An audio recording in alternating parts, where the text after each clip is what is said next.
Anatin'ny fotoana ifampaherezana indray isika tolorana miarahaba mitsikitsikina indray ianao rirariana soa indrindra dia indrindra koa moa ny hoe ho feno fitahiana amin'ny alalan'ny fiarahana anatin'ity fandarana ity izay resahantsika ny amin'ireo etaeta lalan'ny fanahy.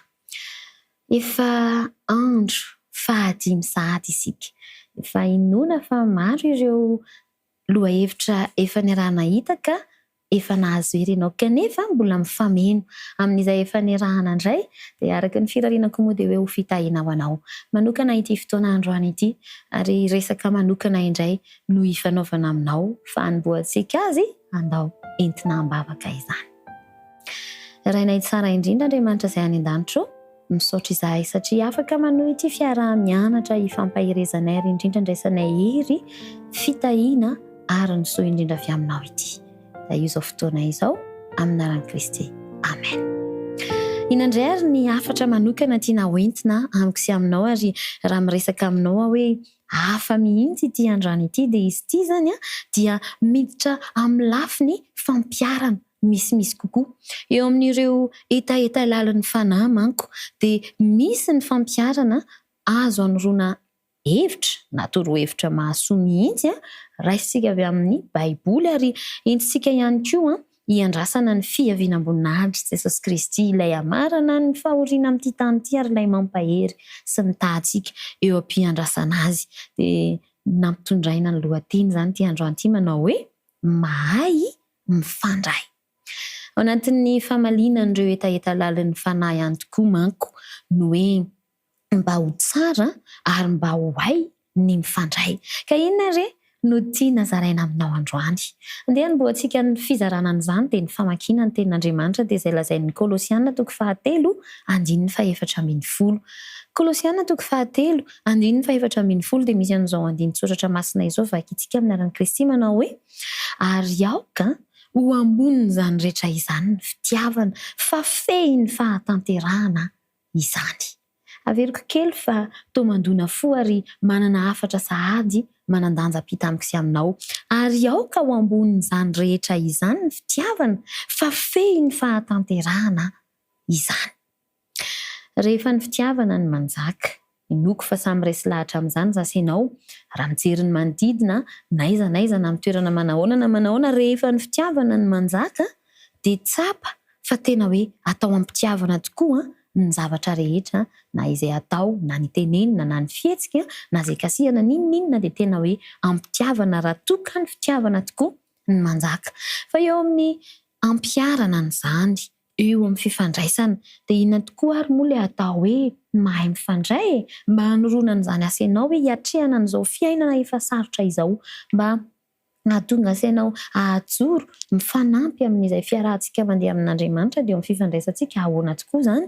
Ny atao hoe fifandraisana moa dia izay fomba rehetra natao ampitana hafatra, mety ho ny fiteny izany io, iny moa ilay lazaina amin'ny teny frantsay hoe verbal, mety ireo fomba fitenenana ihany koa nefa mety hoe ny hafainganam-pitenenana, mety hoe ny ahavon'ny feo, mety hoe ny lantom-peo, iny moa ilay antsoina amin'ny teny frantsay hoe paraverbal. Ary anatin'izany ny fihetsika izay tsy miteny, tsy mivolana hoy isika non verbal kanefa mampita hafatra dia izany rehetra izany ilana fahaizana mifehy mba hahatonga an'ilay fifandraisana hoe mahay mifandray izany. Ampitoetra tsara ny fihetsem-po ka ahafahan'ireo etaeta lalan'ny fanahy izany ahazo ny ilainy dia afaka mandroso amin'ity fiainana ity. Ny fiteny tokoa manko dia mandray anjara betsaka eo amin'ny fifandraisana ary ny fifandraisana mahomby dia fahasoavana avy amin'Andriamanitra, fahaizana entina mampiray sy mampandroso. Raha jerentsika izao ny tenin'Andriamanitra ao amin'ny ohabolana 2:4-20 dia izao no lazainy hoe toa tantely ny teny mahafinaritra ka sady mamy ny fanahy no mahatsara ny daolana. Alevisarantsaina rehefa ilay misy olona miteny ampalemem-panahy aminao iny manahoana ny fahazahoanao aina ary manahoana koa rehefa ilay ny mifanohitra amin'izay ka voavazavaza sy voaketoketoka ianao fa toa ny tantely ny teny mahafinaritra. Dia zasainao koa no asain'ny soratra masina zany mba hampiatra an'izany, mba hahatonga an'izany koa ho tsapantsika eo amin'ny fiainana. Dia eo ampiandrasantsika ny fiavian'i Kristy dia hifandray isika ary ho tony ny fihetseham-pontsika, satria tena zava-dehibe izany ny eo amin'ny fifandraisana, na ny mpivady io na ny anaty fikambanana, ohatra hoe olona maromaro, na ny mpinamana zany, ny mpiray-tam-po, ny rehetrarehetra, mba tsy hisy eriseitra fa ho amin'ny teny mahitsy, teny marina, satria amin'ny fitiavana. Hoy moa ny voalazan'ny Florence Litauer hoe mitenena tsara, fa ny teny tsara dia toy ny zava-maniry amam-boninkazo maniry ao am-pon'ny olona. Dia inoko fa samy tia mahita voninkazo tsara loko, maniry tsara, mamerovero sasainao dia alaivo sara ny saina hoe tahaka izany no hanirian'izay teny ataonao any am-pon'ny olona izay mandray azy. Dia hikolokolo ny teny ataonao ianao. Fa ity fahaizana mifandray ity tokoa manko dia tena misy akony ary misy ifandraisany amin'ny fahaizana mifeny fihetseham-po, fa tsy afaka ny mahay mifandray amin'ny olona mihitsy ny olona tsirairay avy raha toa ka tsy mahafehy ny fihetseham-pony. Dia arak'izay lazain'ny soratra masina hatrany amin'ny ohabolana toko 2:10 hoe tsara ny mahatsindry fo noho ny mahery, ary izay mahazaka ny fanahy noho izay mahafa-bohitra. Dia ilaina ny fifehezana ny fihetseham-po, satria ny olona rehefa mahafehy fihetseham-po zany dia olona afaka mahay miaino, fa tsy tonga dia ny tsaratsara, olona afaka mitoetra hoe tony, tsy mora tezitra, ary olona tsy miresaka amin'ny erisetra na hoe manao teny manimba, fa afaka mikajy sy mikolokolo tsara zany izay teny avoaka ny vavany manoloana ny toe-javatra anankiray. Ka zasainao manko amin'izao fiainana izao, arak'izay efa resahantsika mandrakariva dia hoe maro ny olana sedraina, be dia be ny zavatra tsy ampoizina mitranga, dia manoloana an'ireny ilaina ny fahaizana mifandray, ary ilaina ny fahaizana mifehy ny fihetseham-po ao anatin'izany. Fa tena manjary voasakana ny fifandraisana, ka namanao ezaka ary isika dia ho lavo, ho voafinkana, mety ho kivy ihany amin'ity fiainana ity. Ny ohatra izay efa hitantsika ohatra eto dia ilay Kananita izao, izay sendra toe-javatra sarotra fa nisisika izy ary nahay nifandray. Nofeheziny ny fihetseham-pony, tsy voasakatsakany hoe andana mandeha any, tsy voasakatsakany hoe tsy nivaliana, fa nisisika dia afaka nahazo ny valin'izay nitadiavany, teny nanasitranana ny zanany. Dia toy izany ihany koa Naomi, ilay niresahantsika fa namehy ny fisainany sy ny fihetseham-pony teo ambanin'ny fifehezan'Andriamanitra, izany hoe natolony an'Andriamanitra, dia afaka nitraka indray ary nandroso, dia tonga fahombiazana indray ny fiainany niaraka tamin'ilay finantovaviny Terota. Ary tsy izay ihany fa Elia ihany koa, ilay efa nilavolefona noho navaozin'Andriamanitra ny fisainany, satria nekeny ny fifehezan'Andriamanitra ny fihetseham-pony izany. Vao tamin'ny andro teo aloha ihany koa isika no nahita fa ireo mpianatra Kristy raha avy nandalo ny fisedran'ny namonoana an' Jesosy, na ny anjehana sy ny nanankanana azy ireo tsy hitory, no nampanantenain'i Kristy, dia nanana fifandraisana tsara teo amin'izy ireo, ary afaka nampita ny filazantsara sy ny tombo mitoetra ao amin'ilay fanantenana hoe Jesosy nomba azy ireo hatramin'ny farany, ary koa ny omanan'izy ireo ny amin'ny fiavian'i Jesosy indray. Dia nahatonga asainao koa afaka miomana amin'izany ankehitriny, ka ohatra azontsika alainy tahaka ireny tantaraina amin'ny Baiboly ireny, mba hahatonga antsika ho voafehy, hafehy ny fifandraisana izany, dia hafehy ny fihetseham-po ihany koa. Ka noho izany dia mena mitandrina, kanefa efa hatorantsika izany ny atao. Fa ao anatin'ny fifandraisana maro dia misy izao torohevitra arosanao izao avy amin'ny soratra masina: miaino amin'ny fonao rehetra, aoka hiaino amin'ny fo, tsy maika amaly fa tena hoe miaino ary raisina amin'ny fo. Mifeny fihetseham-po isika teo, ary mazava sy fohy koa amin'ny fitenenana, fa tsy be teny karohana daholo ny fehezanteny lava be rehetra, fa tena hoe mazava, izay tokony ho ampita no ampita, ary mampifandray fa tsy manasaraka. Raha toa ka raisitsika am-pozana ny torohevitra izany, dia inoana fa hafehy fifandraisany zasainao, ary eo amin'ny fiatrehana ny adi-piainana dia afaka ny ho tafajoro, ary afaka handroso, ary azo hery koa moa, satria Kristy no efa mampanantenany amin'ny arahany mandeha amintsika, dia mba ho tonga soa amin'ny fiainana mandrakizay.